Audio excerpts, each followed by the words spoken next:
HOSEA chapter 8. Israel will reap the whirlwind. Set the trumpet to your lips. One like a vulture is over the house of the Lord, because they have transgressed my covenant and rebelled against my law.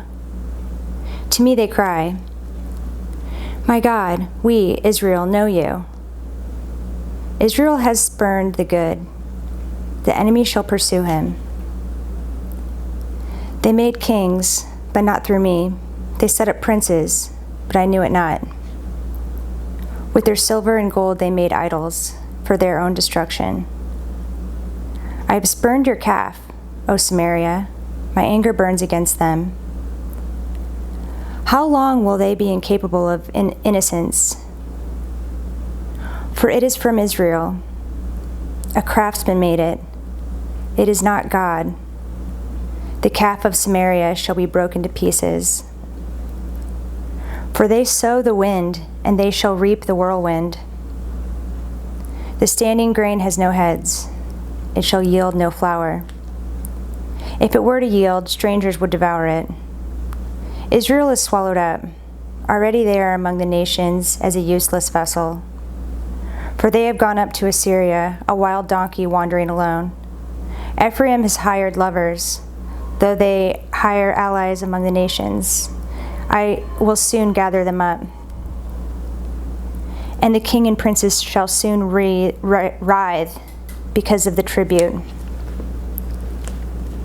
Because Ephraim has multiplied altars for sinning. They have become to him altars for sinning.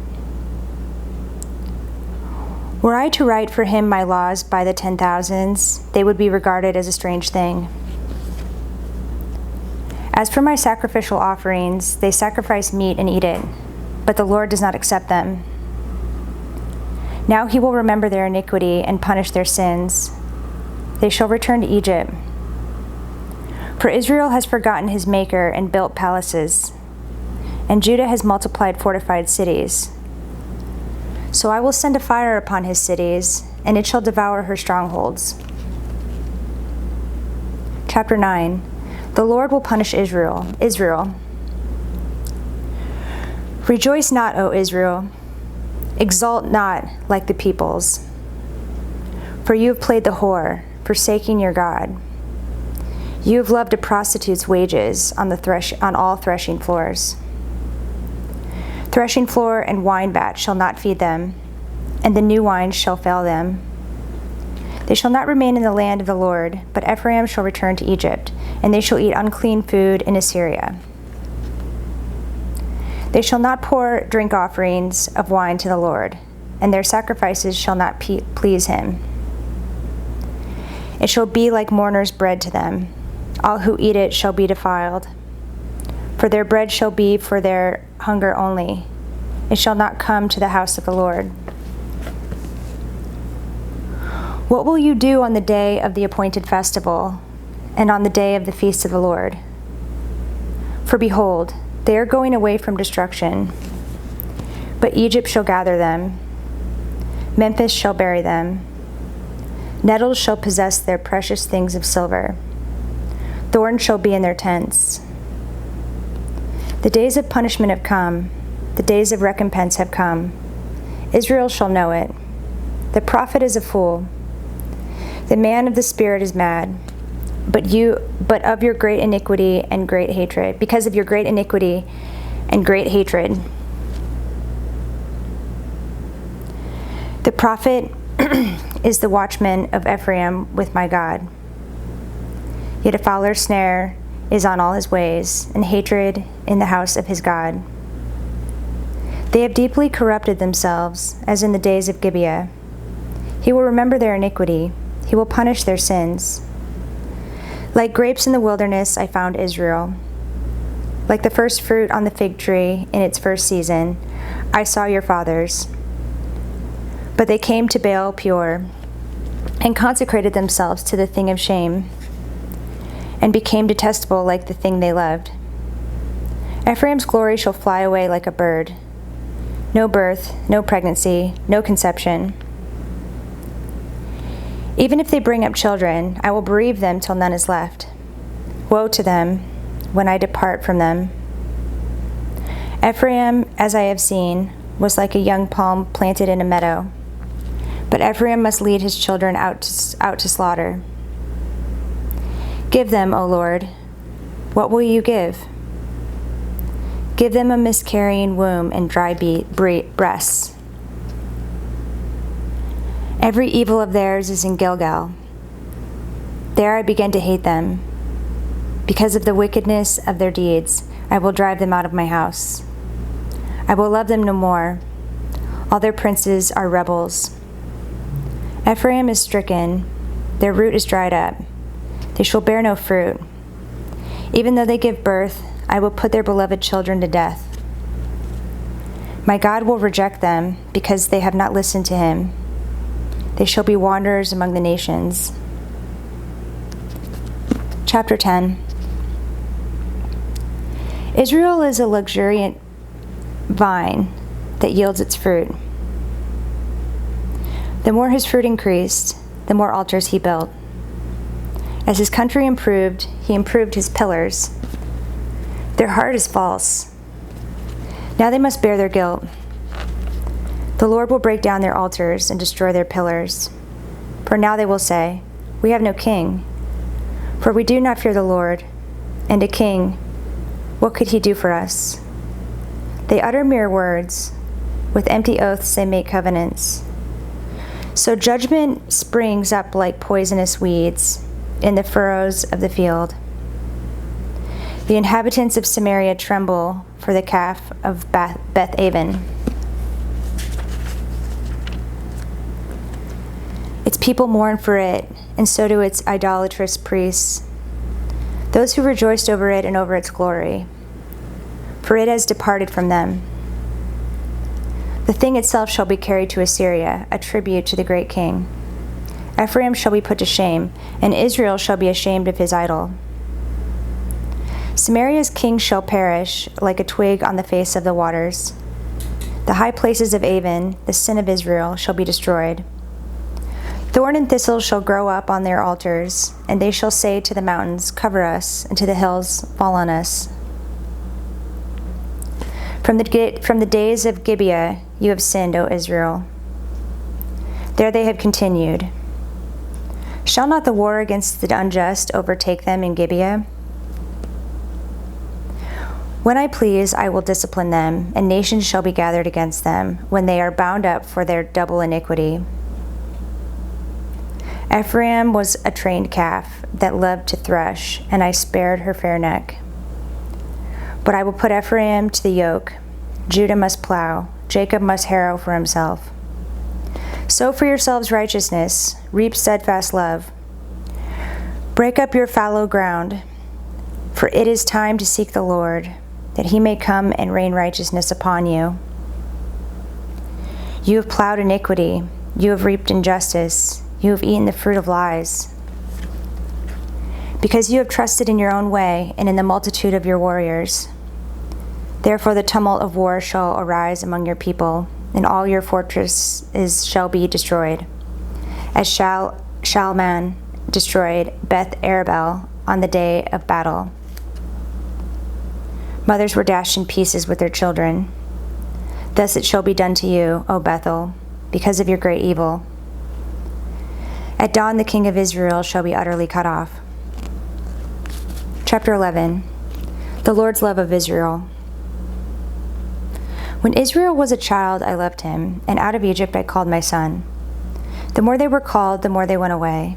They kept sacrificing to the Baals and burning offerings to idols. Yet it was I who taught Ephraim to walk. I took them up by their arms, but they did not know that I healed them. I led them with cords of kindness, with the bands of love.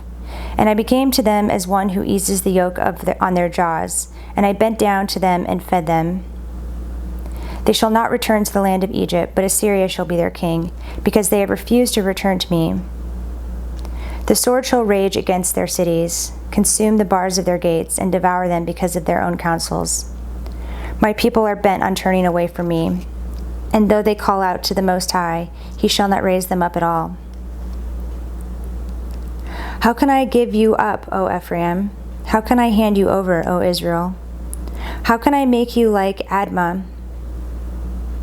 How can I treat you like Zeboim? My heart recoils within me. My compassion grows warm and tender. I will not execute my burning anger. I will not again destroy Ephraim. For I am God and not a man, the Holy One in your midst, and I will not come in wrath. They shall go after the Lord. He will roar like a lion. When he roars, his children shall come trembling from the west. They shall come trembling like birds from Egypt, and like doves from the land of Assyria. And I will return them to their homes, declares the Lord. Ephraim has surrounded me with lies, and the house of Israel with deceit. But Judah still walks with God and is faithful to the Holy One. Chapter 12. Ephraim feeds on the wind and pursues the east wind all day long. They multiply falsehood and violence. They make a covenant with Assyria, and oil is carried to Egypt. The Lord's indictment of Israel and Judah. The Lord has an indictment against Judah and will punish Jacob according to his ways. He will repay him according to his deeds. In the womb he took his brother by the heel, and in his manhood he strove with God. He strove with the angel and prevailed. He wept and sought his favor. He met God at Bethel, and there God spoke with us, the Lord, the God of hosts, the Lord in his memorial name. So you, by the help of your God, return, hold fast to love and justice, and wait continually for your God. A merchant, in whose hands are false balances, he loves to oppress. Ephraim has said, "Ah, but I am rich. I have found wealth for myself. In all my labors they cannot find in me iniquity or sin. I am the Lord your God, from the land of Egypt. I will again make you dwell in tents, as in the days of the appointed feast." I spoke to the prophets. It was I who multiplied visions, and through the prophets gave parables. If there is iniquity in Gilead, they shall surely come to nothing. In Gilgal they sacrifice bulls. Their altars also are like stone heaps in the furrows of the field. Jacob fled to the land of Aram. There Israel served for a wife, and for a wife he guarded sheep. By a prophet the Lord brought Israel up from Egypt, and by a prophet he was guarded. Ephraim has given bitter provocation, so the Lord will leave his blood guilt on him, and will repay him for his disgraceful deeds. Chapter 13. The Lord's relentless judgment on Israel. When Ephraim spoke, there was trembling. He was exalted in Israel. But he incurred guilt through Baal and died. And now they sin more and more, and make for themselves metal images, idols skillfully made of their silver, all of them the work of craftsmen. It is said of them, "Those who offer human sacrifice kiss calves." Therefore they shall be like the morning mist, or like the dew that goes early away, like the chaff that swirls from the threshing floor, or like smoke from a window. But I am the Lord your God from the land of Egypt. You know no God but me, and besides me there is no Savior. It was I who knew you in the wilderness, in the land of drought. But when they had grazed, they became full. They were filled, and their heart was lifted up. Therefore they forgot me. So I am to them like a lion. Like a leopard I will lurk beside the way. I will fall upon them like a bear robbed of her cubs. I will tear open their breast, and there I will devour them like a lion, as a wild beast would rip them open. He destroys you, O Israel, for you are against me, against your helper. Where now is your king, to save you in all your cities? Where are all your rulers, those of whom you said, "Give me a king and princes"? I gave you a king in my anger, and I took him away in my wrath. The iniquity of Ephraim is bound up, his sin is kept in store. The pangs of childbirth come for him, but he is an unwise son. For at the right time he does not present himself at the opening of the womb. I shall ransom them for the power of Sheol. I shall redeem them from death. O death, where are your plagues? O Sheol, where is your sting? Compassion is hidden from my eyes. Though he may flourish among his brothers, the east wind, the wind of the Lord, shall come, rising from the wilderness, and his fountain shall dry up. His springs shall be parched. It shall strip his treasury of every precious thing. Samaria shall bear her guilt, because she has rebelled against her God. They shall fall by the sword. Their little ones shall be dashed in pieces, and their pregnant women ripped open. Chapter 14. A plea to return to the Lord. Return, O Israel, to the Lord your God, for you have stumbled because of your iniquity. Take with you words and return to the Lord. Say to him, take away all iniquity. Accept what is good, and we will pay with bulls and vows of our lips. Assyria shall not save us. We will not ride on horses. And we will say no more, our God, to the work of our hands. In you the orphan finds mercy. I will heal their apostasy. I will love them freely, for my anger has turned from them. I will be like the dew to Israel, and he shall blossom like the lily. He shall take root like the trees of Lebanon. His shoots shall spread out. His beauty shall be like the olive, and his fragrance like Lebanon. They shall return and dwell beneath my shadow. They shall flourish like the grain. They shall blossom like the vine. Their fame shall be like the wine of Lebanon. O Ephraim, what have I to do with idols? It is I who answer and look after you. I am like an evergreen cypress. From me comes your fruit. Whoever is wise, let him understand these things. Whoever is discerning, let him know them. For the ways of the Lord are right, and the upright walk in them, but transgressors stumble in them.